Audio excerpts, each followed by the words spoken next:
Assalamualaikum warahmatullahi wabarakatuh. Yang saya hormati dosen pengampu Bu Umi Sulfa,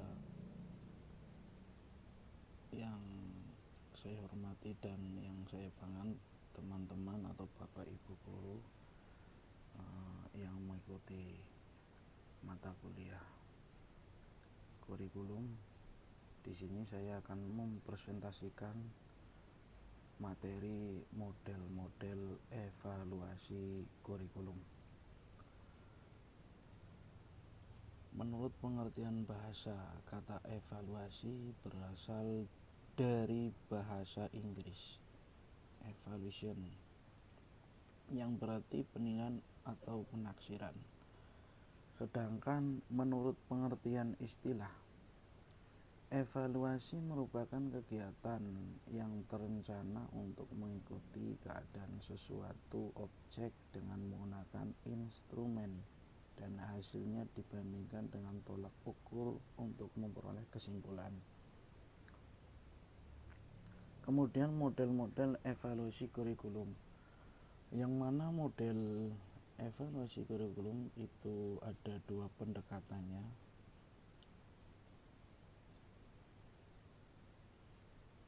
Yang pertama model positivistik scientific yang berdasarkan adanya eksperimen dan tes di dalam pengumpulan datanya.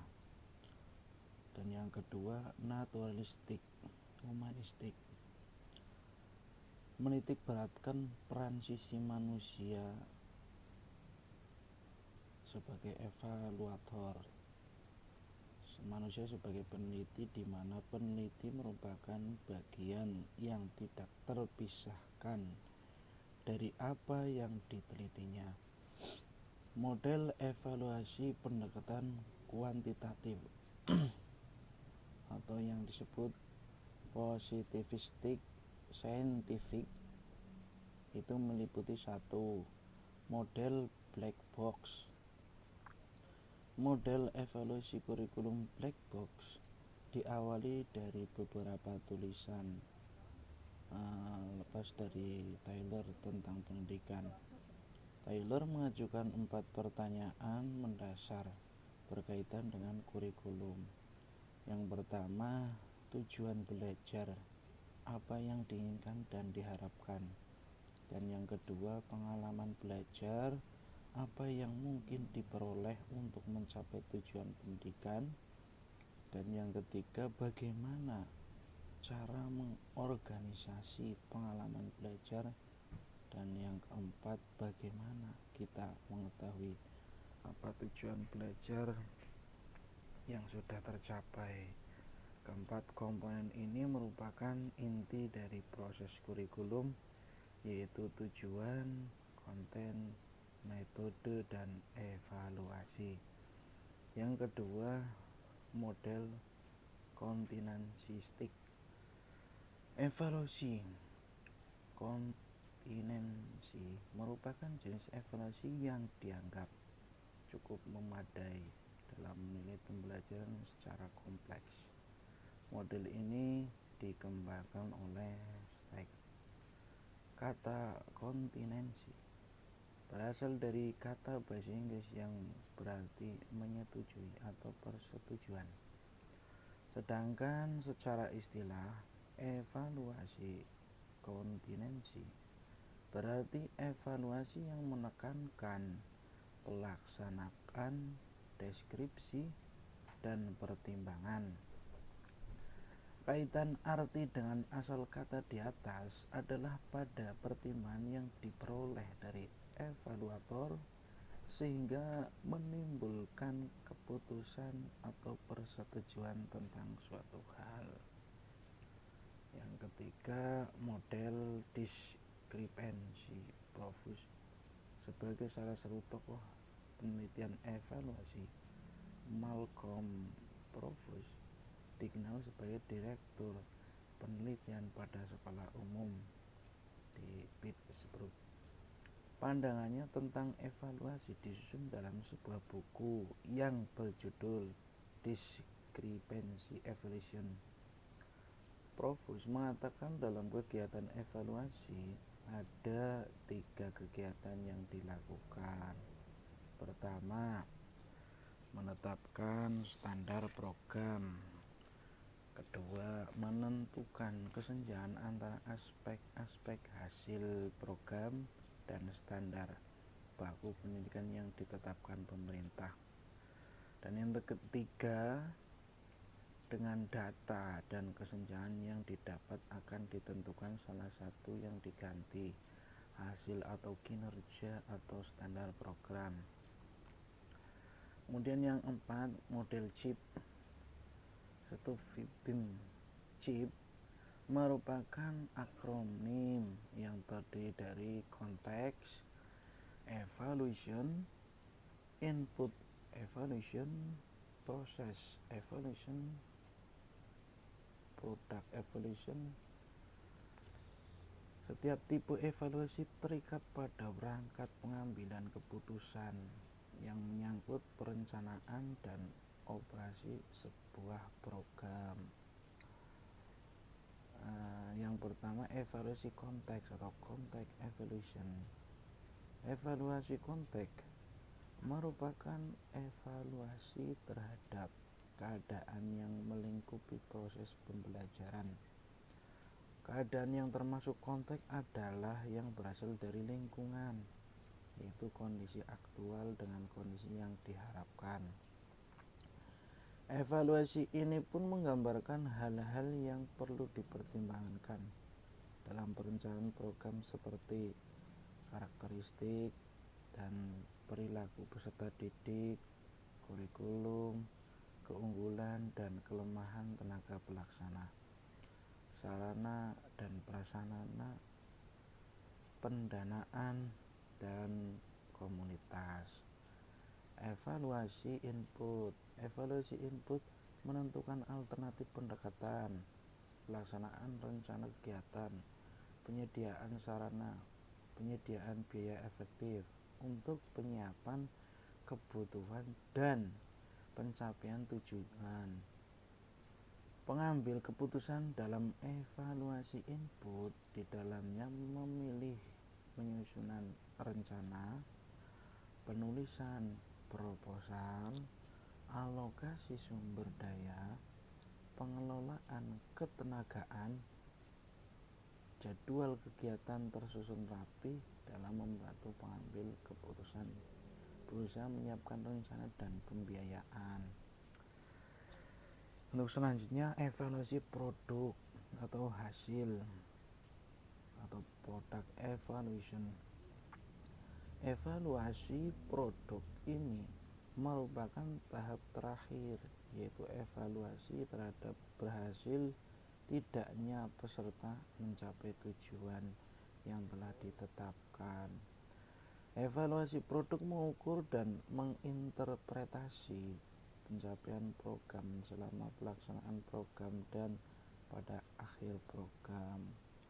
Evaluasi produk melibatkan upaya penetapan kriteria, melakukan pengukuran, membandingkan ukuran keberhasilan dengan standar absolut atau relatif, dan melakukan interpretasi rasional tentang hasil dan pengaruh dengan menggunakan data tentang konteks input dan proses. 5. Model EPIC. Model EPIC ini ditemukan oleh Robert L. Hammond. Model evaluasi yang digagas Hammond terdiri dari 5 langkah. Pertama, memilih dan mengisolasi bagian kurikulum yang akan dievaluasi. Kedua, mendefinisikan variabel-variabel deskriptif, semua variabel yang berkaitan dengan sekolah dan tujuannya. Ketiga, menetapkan hasil belajar yang diinginkan. Dan yang keempat, menilai hasil belajar. Dan kelima, analisis hasil dengan membuat kesimpulan suatu program. Model teoretik Taylor dan Maguire. Dalam melakukan model ini ada 2 kegiatan utama yang harus dilakukan oleh evaluator. Pertama, pengumpulan data objektif yang dihasilkan dari berbagai sumber mengenai komponen tujuan lingkungan, personalia, metode, dan konten, serta hasil belajar langsung maupun hasil belajar jangka panjang.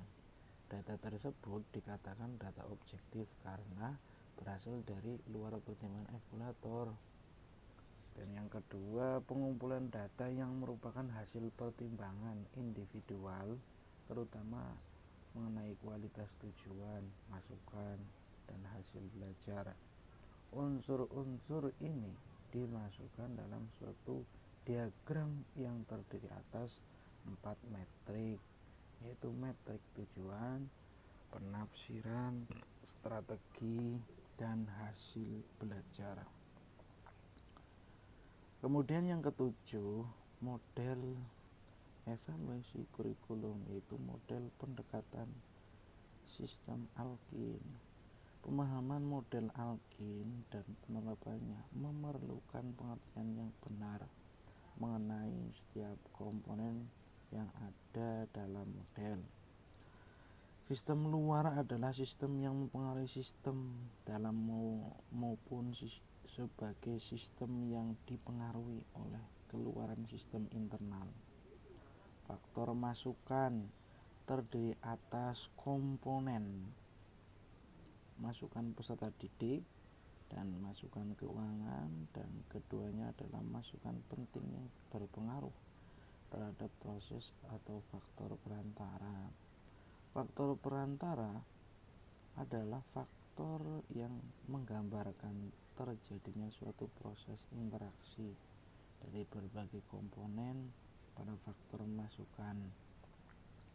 Tentu saja proses interaksi ini sangat menentukan hasil belajar atau faktor keluaran sistem terdiri atas keluaran peserta didik.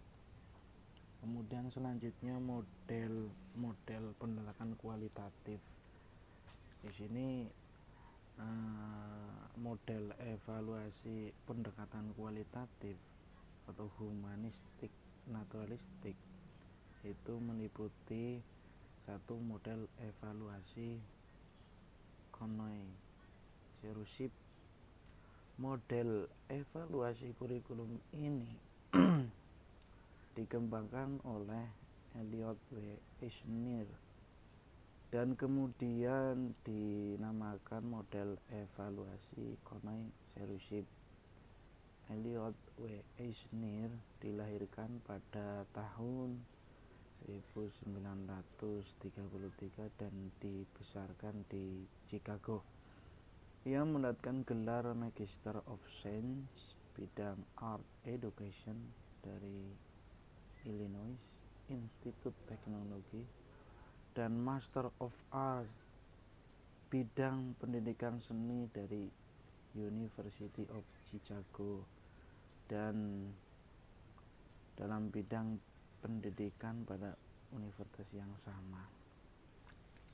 Ciri khas dari model ini sebagai model penelitian dengan pendekatan humanistik naturalistik. Evaluan berpartisipasi langsung sebagai pengamat pada proses penelitiannya.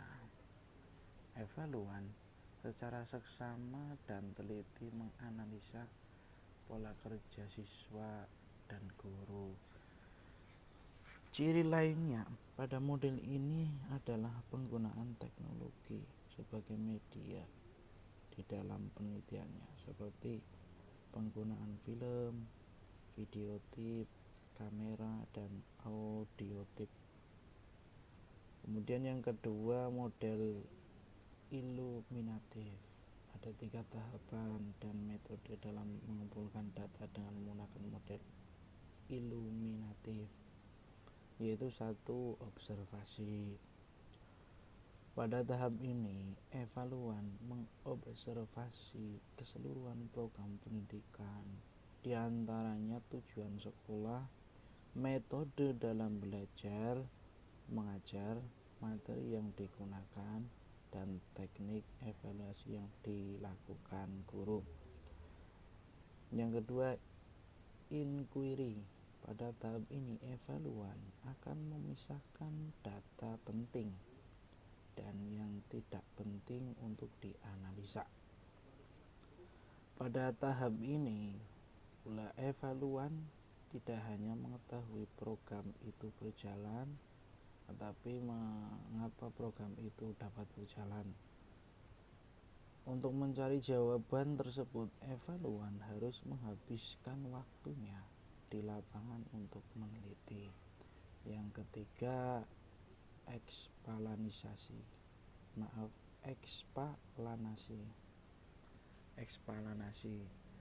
Pada tahap ini, evaluan tidak saja memberikan pertimbangan dan keputusan pada hasil penelitiannya, tetapi memperkaya data tersebut dengan cara menjelaskan apa yang terjadi dan mengapa itu bisa terjadi.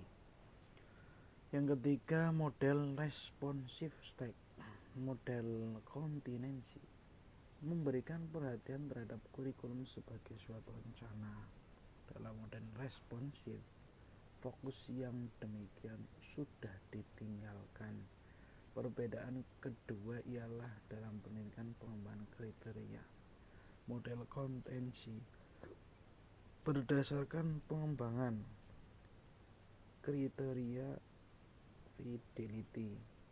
Model responsif mengembangkan kriterianya berdasarkan pendekatan proses. Yang keempat, model studi kasus. Model ini memusatkan perhatiannya kepada kegiatan pengembangan kurikulum di satu satuan pendidikan. Unit tersebut dapat saja berupa satu sekolah, kemudian satu kelas, bahkan hanya seorang guru atau kepala sekolah. Karakteristik model ini adalah data yang dikumpulkan terutama adalah data kualitatif. Data kualitatif kaya dengan deskripsi dan dianggap lebih memberikan makna dibandingkan data kuantitatif. Data kualitatif dianggap lebih dapat mengungkapkan apa yang terjadi di lapangan.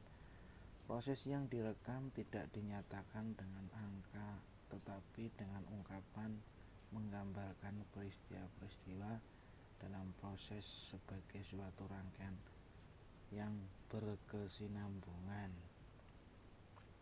Mungkin itu yang bisa saya presentasikan.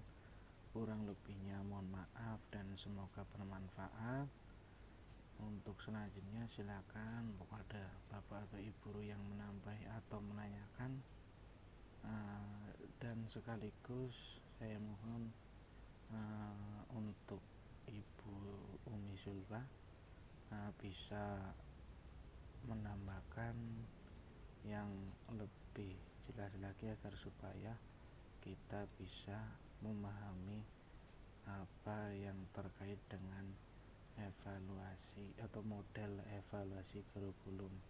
Sekian dari saya. Assalamualaikum warahmatullahi wabarakatuh.